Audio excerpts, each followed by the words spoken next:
dia. Olha, gente, no século passado, quando começou a corrida espacial, os americanos indo para o espaço, eles encontraram muitas dificuldades. Uma delas era fazer uma caneta que conseguisse escrever assim, né, de cabeça para baixo. Você já tentou fazer? Assim, ó, a tinta vai acabando por causa da gravidade. Eles falaram, que problemão, o que é que nós vamos fazer? Cientistas se debruçaram, canetas e canetas foram feitas, gastaram milhões de dólares e finalmente tentaram e conseguiram, fizeram uma caneta valiosíssima que escrevia sem gravidade. Aí os russos foram para o espaço, tiveram uma ideia muito mais simples, levaram um lápis. Não tiveram esse problema, gastaram muito menos e no final, antes do embarque, um cientista ainda gritou em russo: "Ei, não esquece o apontador!" Ideia simples pode resolver grandes problemas na vida, né? Obrigado, Keni, pelo lápis que você me deu, tá?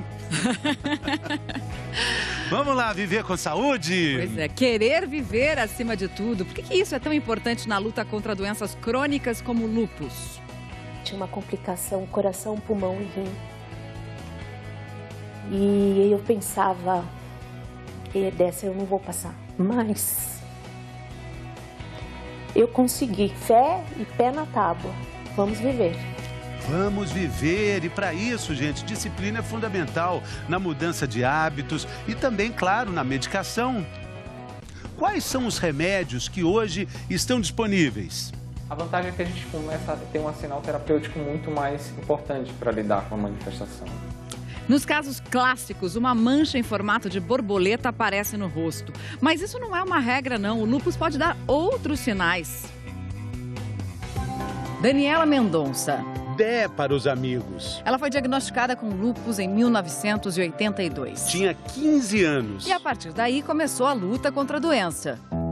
Na época, mesmo sem tantas informações sobre o lúpus, ela não desistiu de viver. Ela se formou pela Universidade Federal do Rio de Janeiro. Adorava cozinhar, estar com os amigos e tinha muito carinho pelos animais de estimação. Mas depois de décadas enfrentando as dificuldades no tratamento do lúpus, a carioca, que adorava viajar, acabou vencida pela doença. Daniela morreu ano passado, aos 50 anos, por conta das várias complicações causadas pelo lúpus. Eliana, a mãe que lutou a vida inteira pela saúde da filha, decidiu que era preciso continuar essa história. Foi aí que surgiu a ideia de criar o Instituto Dé Mendonça. Mais do que homenagear Daniela, a ideia é ajudar outras mães e portadores de lúpus a ter mais informação, mais atendimento e qualidade de vida. Especialmente hoje é o Dia Mundial do Lúpus e para dar informações úteis para melhorar a vida de quem convive com lúpus, que a gente convidou a mãe da Daniela, dona Eliana Mendonça, que é presidente do Instituto Dé Mendonça Lupus Care. E também está aqui com a gente o reumatologista da Universidade do Estado do Rio de Janeiro, a UERJ, Dr. Evandro Mendes Klumbi. Bem-vindos, vamos sentar. Prazer tê-los aqui com a gente hoje para começar o bem-estar dessa quinta-feira. Dona Eliana, como foi transformar o luto em luta? Depois de 35 anos de luta, a senhora não desistiu, né? A senhora continua, a luta da mãe que nunca acaba, né? É verdade, é isso mesmo. Na verdade, você tem que trabalhar o seu altruísmo, a sua generosidade para transformar o sofrimento em ações que possam ajudar outras pessoas, ações do bem, né? Então foi isso que nós pensamos quando nós resolvemos criar o Instituto Dé Mendonça, né? Esse instituto ele tem duas grandes frentes de atuação. A primeira é a questão da informação.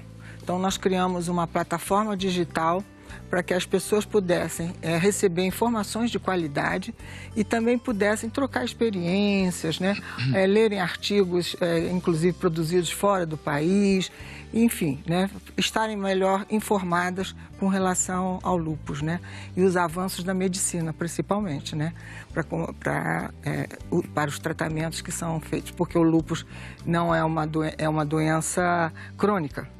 Então, ela tem cura, mas não tem tem controle. Cura, mas tem controle, tem tratamento, tem controle.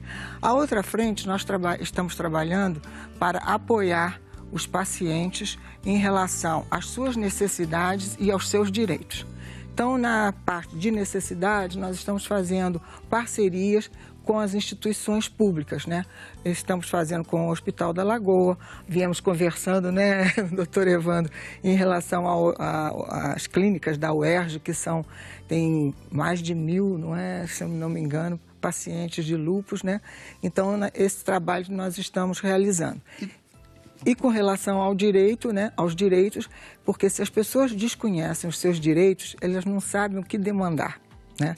Então, nós estamos pensando também apoiar com relação a isso, levando as demandas não só aos governantes, às autoridades, mas também aos parlamentares, porque muitas das ações precisam ser realizadas para que as pessoas tenham atendidos os seus direitos. Sim. A gente vai falar sobre isso durante o programa e vai conhecer histórias também de outros tipos de luta. A Michele Loreto foi conversar com uma apresentadora que eu particularmente adoro, sou fã dela, a Astrid Fontinelli, que descobriu recentemente a doença.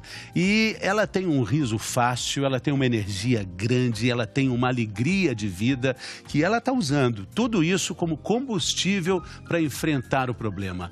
Michele Loreto apresenta a história da Astrid pra gente. É uma doença crônica, ela não tem cura.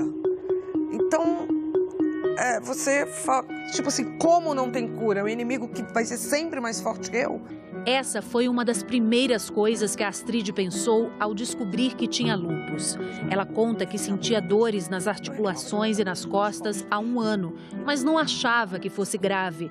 Pensava que era porque ficava muito tempo em pé durante as gravações. Nossa, eu passei 1 ano muito mal. O negócio foi se agravando e começou a ter um inchaço na mão. Esse inchaço na mão chegou um momento que eu não conseguia pegar no volante do carro. O corpo fala, ele emite sinais. E foi a partir desses sinais que a Astrid procurou médicos, fez exames e descobriu o lúpus. Ela teve que ficar 15 dias internada. A doença atingiu as articulações, os pulmões e os rins, que foram os mais afetados. Foi por pouco que ela se livrou da hemodiálise. Depois da alta, ainda foi internada mais 2 vezes, uma por causa de uma gripe e outra por conta de uma infecção intestinal. Mas a Astrid decidiu que não ia se render à doença. Começava então uma corrida contra o tempo. Costumo comparar com correnteza, entendeu?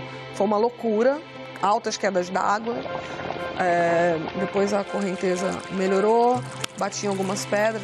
E durante esse caminho, ela teve que parar de trabalhar. Emagreceu 14 quilos e o cabelo começou a cair. Aí eu falei, eu não quero cena de novela. Tira esse cabelo daqui e me leva agora no melhor lugar de peruca de São Paulo. Astrid raspou o cabelo, passou a usar peruca e quando ele foi crescendo, surgiu loira e com fios bem curtinhos. Mas o que me doeu foi descer do salto. Eu tinha muitas dores nas articulações.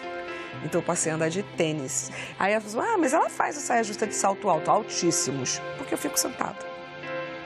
Mas no dia a dia eu tô sempre de rasteira, rasteirinha e tênis. Rasteirinha e tênis. Tô sempre assim. A força para toda essa batalha, Astrid encontrou na fé, nos amigos e na família. O Gabriel, ele é meu filho do coração, ele foi adotado. E uma das coisas que eu pensava, assim, não, esse menino não vai perder a segunda, não. Ele não merece passar por isso. Ele já perdeu uma, a minha ele não vai perder. Então, ó, puf, vou ficar boa, eu vou ficar boa, vou ficar boa. E eu fiquei. 6 anos depois do diagnóstico, Astrid tem uma vida normal. Além dos remédios que toma, se protege sempre do sol e usa a própria maquiagem para não correr o risco de pegar nenhuma infecção. E o sorriso não deixa dúvida. Ela foi mais forte que o lúpus. Eu tô ótima, eu me sinto ótimo. Eu não dou a menor bola pro lúpus, eu tenho mais o que fazer. Linda. Astrid,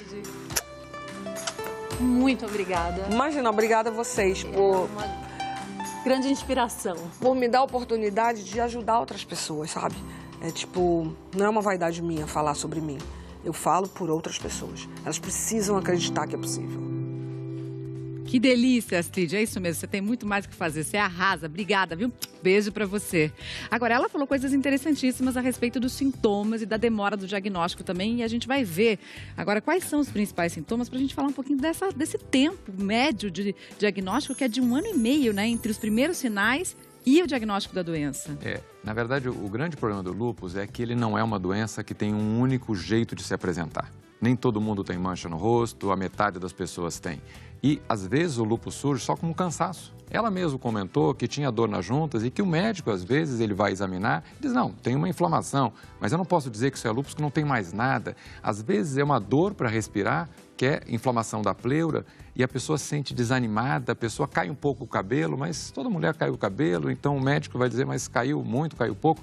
Houve redução do volume, às vezes o sol faz mal, mas por uma pessoa pode ter cada uma dessas coisas, pode ter todas juntas, e claro que quando surge tudo ao mesmo tempo é muito mais fácil, mas ela levou 12 meses para o diagnóstico e a média é de 18 meses. Quanto mais típico, mais ao mesmo tempo, mais chance de ter diagnóstico. Mas se todo mundo pensar, mulheres jovens principalmente, são a principal população, que às vezes um cansaço, uma dor, pode representar uma inflamação, uma doença sistêmica, e ela já for para o médico, olha, eu ouvi falar que lúpus acontece em mulheres, isso pode trazer um médico para essa questão e pode investigar, e tem exames, tem recursos, e tem que pensar no assunto, eu acho que tem que falar mais. Homem não tem lúpus? Homem tem, 10% dos casos de lúpus acontecem em homem. E isso tem a ver com a genética e tem a ver principalmente com os hormônios que modulam a apresentação. O estrogênio, né? E a gente já vê que pílula anticoncepcional tem estrogênio, de uma forma geral. A gravidez aumenta a chance, meninas que começam a menstruar mais cedo têm mais chance, o uso de reposição hormonal na menopausa aumenta a chance, ou seja, tem muita coisa a ver com os hormônios na mulher, né? Mulher tem mais estrogênio do que os homens. O senhor falou da gravidez, a gente vai conhecer agora a história da Elisângela, que foi justamente na mesma fase da gestação que a vida dela deu uma virada e não foi só por causa do bebê, não. Ela descobriu o lúpus. Valéria Almeida conta a história pra gente. A Elisângela curtia os primeiros meses da maternidade quando começou a ter sintomas do lúpus. Meu filho estava apenas com 6 meses de idade quando eu fui tirá-lo da banheira após o banho e eu não senti os meus braços. Eu perdi completamente os movimentos dos braços e das mãos. E no dia seguinte eu amanheci com a pele com a asa de borboleta, com uma mancha. A borboleta é uma mancha avermelhada na pele e é um dos sinais característicos de lúpus. Mesmo com essa evidência, o diagnóstico confirmando a doença demorou 3 anos. De lá para cá, são 22 anos de tratamento e uma convicção. Eu tenho lúpus, eu vou conviver bem com ele, porque é possível. Você vai ter fases que a doença vai estar tranquila, fases que a doença vai estar ativa, né? Mas você precisa ter muita disciplina na medicação, nas orientações dos médicos e precisa querer viver muito. As medicações para o lúpus se dividem em 3 categorias organizadas como uma pirâmide. A base é composta por hidroxicloroquina, substância adotada praticamente em todos os tratamentos. No meio estão os corticoides e imunossupressores, usados em momentos de crises. E no topo ficam os remédios para manifestações específicas de acordo com o órgão afetado pela doença. A vantagem é que a gente começa a ter um arsenal terapêutico muito mais importante para lidar com a manifestação, né? Então, se eu tenho uma doença que é extremamente heterogênea, se ela se apresenta de diversas formas, eu posso atuar nela também de diversas formas, né? Mas para o lúpus se manter controlado, só a medicação não basta. É fundamental fazer atividade física de acordo com a capacidade do corpo, manter uma alimentação saudável e sempre se proteger do sol. Principalmente a radiação ultravioleta do tipo B, ela é capaz de levar o lúpus a entrar em atividade, com que aquelas células do sistema imune elas passem a trabalhar de uma maneira maior, de uma maneira mais exacerbada, de uma maneira um pouco mais desordenada em quem tem lúpus. Agora, é muito importante fazer acompanhamento médico com regularidade, porque mesmo com os cuidados, a doença pode despertar e apresentar sinais diferentes a cada crise. Ao longo desse tempo, eu tive 13 crises. A última crise que eu tive, eu pensei que eu ia morrer. Eu tinha uma complicação, coração, pulmão e rim. Eu falei, eu já criei meu filho, eu já vi meu filho crescer. Eu não vou sobreviver, mas eu consegui. Temos, sim, que manter a nossa medicação em dia, principalmente, né? Uma disciplina, fé e pé na tábua. Vamos viver. Remédio abençoado esse, fé, pé na tábua. Se a doença é tão difícil de ser diagnosticada, é claro que existem muitas dúvidas, já chegaram algumas. Vamos ver essa aqui, da Michele. Meu exame, FAM, é o exame que detecta a doença, doutor, um dos exames, né? Deu alteração, mas como não o reagente. Isso caracteriza lúpus? Só esse exame pode diagnosticar a doença? Veja bem, o FAM ele é um exame de autoanticorpos, ou seja, ele mede a presença de anticorpos contra estruturas do indivíduo, que a gente chama contra estruturas próprias. Ele existe em 98% das pessoas que têm lúpus, ou seja, se a pessoa sempre fez o exame, sempre deu negativo, isso é quase certo de não ser lúpus. Ao mesmo tempo, a pessoa pode ter um FAM positivo e isso a pessoa não ter lúpus, porque isso responde a uma proliferação de células que produzem autoanticorpos, por exemplo, dengue. Para cravar a doença, então seriam necessários mais outros 2 ou 3 exames? Mais do que exames, o lúpus é uma síndrome que depende de um conjunto de sinais e sintomas que, reunidos, constituem aquele conjunto de elementos que permite o diagnóstico de lúpus. Eu posso até fazer um diagnóstico de lúpus sem o FAM. Ou seja, eu vejo como médico a soma daqueles dados e vou excluindo outras doenças que também dão. Outras doenças se parecem com lúpus. Sífilis, AIDS, hepatite, dengue, a chikungunya agora, têm sintomas muito parecidos. Mas juntando todos e um exame de FAM positivo e outros exames imunológicos, a gente fecha. Não é tão difícil fechar o diagnóstico de lúpus para a grande maioria das pessoas. Em raros casos, é sim, muito difícil. Tem mais um comentário da nossa tela interativa, vamos dar uma olhadinha aqui. Marli, as dores são insuportáveis, não existe dia sem dor, existe dia com menos dor. E são os mais felizes da minha vida, eu luto contra o lúpus. Obrigada, Marli. Eu acho que a dona Eliana se identifica também com esse comentário da Marli, né? É verdade. E a gente está vendo aqui, porque o doutor Evandro falou, é um conjunto de sinais e sintomas. As várias partes do corpo que o lúpus pode afetar. A gente já falou de algumas, mas assim, coração, pulmão, as dores nas articulações, os rins, aqui embaixo também a articulação do joelho e a pele. A gente viu a questão do sol, daqui a pouquinho a gente vai falar mais disso, da claridade que pode atingir. A sua filha tinha tudo isso? Como eram os sintomas? O que mais a agredia assim, no dia a dia, como a Marli disse, da dor? A Daniela teve um tipo de lúpus muito agressivo. Ao longo desses 35 anos que ela lutou contra a doença, para você ter uma ideia, ela teve 3 infartos, teve um AVC, desenvolveu uma síndrome que é gravíssima, chamada SAF, que é a que causa trombose. Tinha dor nas articulações, mas isso não a impediu de levar uma vida normal, vamos dizer assim, né? Às vezes se internava e tudo, né? Como outras pessoas já disseram, mas ela cursou a Universidade do Rio de Janeiro, formou-se em ciência atuarial, ela era referência nas áreas de planos de saúde e vivia a vida dela. Sabe, com muito otimismo, muito bom humor. Todas as manhãs no Facebook ela mandava uma mensagem bem-humorada para todos os amigos. Então era uma pessoa excepcional. Por isso que nós criamos o Instituto, em homenagem a ela. Merecidíssima. Fazendo um programa que, de certa forma, também é uma homenagem a ela. Vamos entender, doutor, por que essa doença é tão agressiva? É uma inflamação tão séria, tão grave, sem bactérias, eu estava dizendo, né? O que também dificulta. Vamos ver aqui nessa ilustração. Estamos vendo as células que vão sendo atacadas por essa inflamação crônica, né?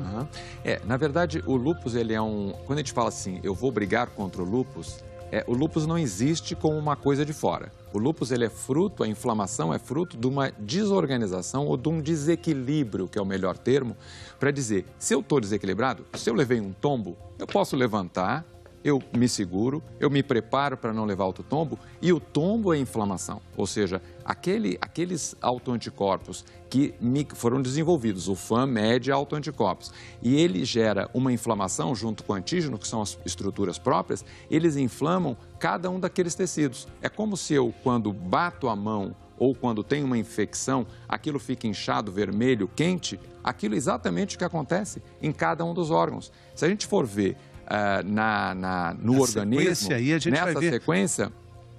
os órgãos são órgãos importantes que acabam sendo atingidos também, né? Sem dúvida. E a gente pode ter, como a gente sabe que o lúpus é a presença de inflamação no organismo, no sangue, o sangue circula em todos os segmentos do nosso corpo. E vai inflamando esses órgãos. E vai inflamando quando se deposita aquele imunocomplexo, antígeno e anticorpo, que foram produzidos pelo próprio organismo e podem inflamar a pleura, que é aquela membrana que recobre o pulmão, a pericárdio, que recobre o coração, que são serosas, pode dar na barriga, no peritônio, pode acometer os rins, e aqui os rins, eles têm um capítulo todo particular, porque essa é a inflamação grave mais frequente, isso pode chegar a levar o indivíduo para a diálise, e pode inflamar a pele, que é o que é mais presente, mais fácil de ser visualizado. Talvez a referência seja que quando o lúpus está inflamado, ele dói. Se tem dor, é porque não está sob controle perfeito. E não é só o lúpus que causa dor. Existe um conceito de fibromialgia associada, existe um conceito secundário, efeitos adversos do próprio tratamento. Então, eu acho que o maior desafio nisso é a gente entender, aquela pessoa adoeceu. E não existe o lúpus, a gente não trata do lúpus, a gente trata daquela pessoa. A Astrid enfrenta de um jeito, a Daniela enfrenta de outro, se eu tiver lúpus, eu vou enfrentar de outro. Mas eu tenho que reconhecer o que aconteceu de errado comigo. Doutor, o que está acontecendo? Como é que eu posso lidar com essa realidade? Tem alguma inflamação? Qual é o tratamento específico para mim? Esse que é o grande desafio. Falando nisso, daqui a pouco a gente vai falar mais sobre tratamento. Qual é o tratamento específico para cada pessoa? A gente volta já já.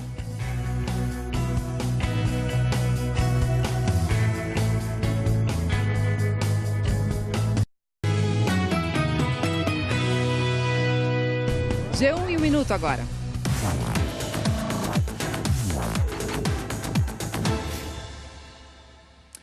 Olá pessoal, a gente começa com mais um levantamento do Monitor da Violência do G1. Dessa vez os dados são sobre mortes por policiais e de policiais mortos no ano passado. Em 2017, mais de 5 mil pessoas foram mortas por policiais no Brasil, um aumento de 19% em relação a 2016.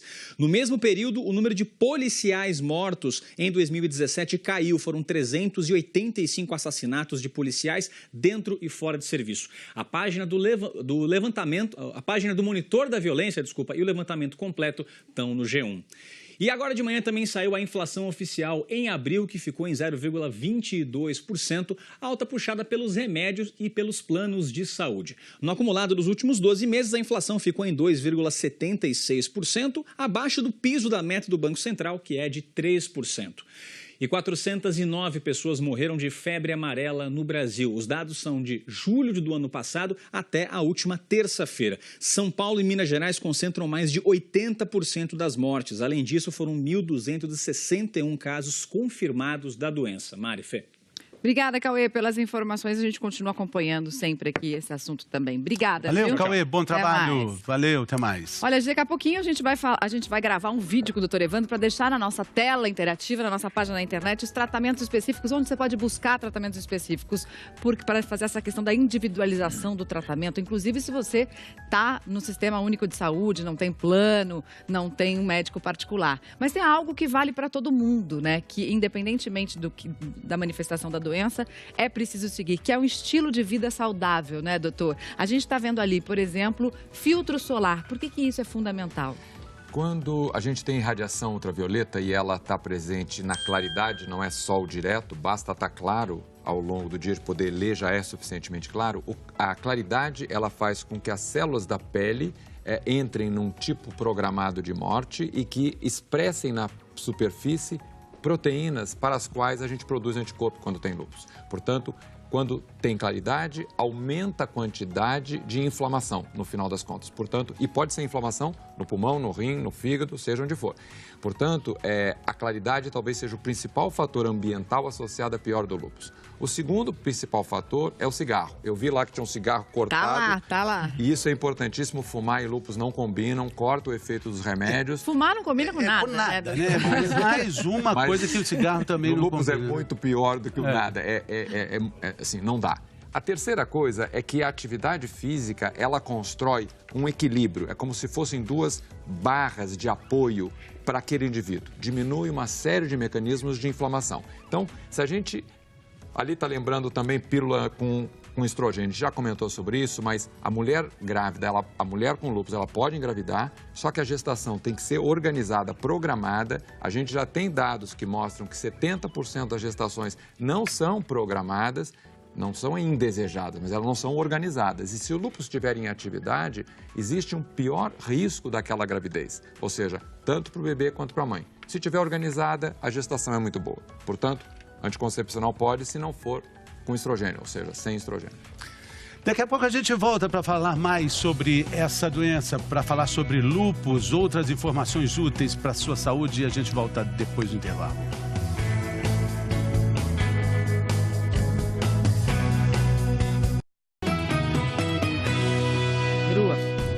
Estamos de volta, estamos falando sobre lúpus, estamos tendo orgulho de receber aqui a dona Luciana, da Fundação Dé Mendonça, dona Eliana, né? Desculpa, dona Eliana. E a senhora está falando da importância da rede de apoio, né? De apoiar pessoas que têm esse problema, que não sabem, que se sentem desamparadas. Exatamente. A rede vem para isso, né? Porque é muito difícil a pessoa conseguir um diagnóstico precoce, vamos dizer assim. E a rede, com auxílio dos médicos e de toda a sociedade, vamos dizer assim, trabalhando nesse sentido, nós poderemos ampliar esse apoio a todos os pacientes e familiares também. Exatamente. O site Dé Mendonça, Lupus Care, o endereço dele está na nossa página g1.com.br/bem-estar. Dona Eliana, a senhora pode ter certeza que lá no céu a Dé ficou muito orgulhosa da mãe que ela tem. Ela está feliz lá em cima. E aqui na Terra, a dona Amália, a Nália, está bem feliz com o filho dela também, viu? Você pode ter certeza. Todas elas muito felizes. A gente aproveita, dona Eliana e dona Nália, mãe do Dr. Evandro, para fazer uma homenagem também a todas as mães, especialmente aquelas que convivem com filhos que têm doenças crônicas, que a gente sabe o quanto é difícil, essa batalha é muito dura. Tamo junto, Tamo junto. Bom? E você tá indo, Mari. Eu tô indo pra Goiânia, amanhã tem Bem-Estar Global. Se cuida! Vem aí Fátima Bernardes com mais um encontro e a gente se vê de novo amanhã.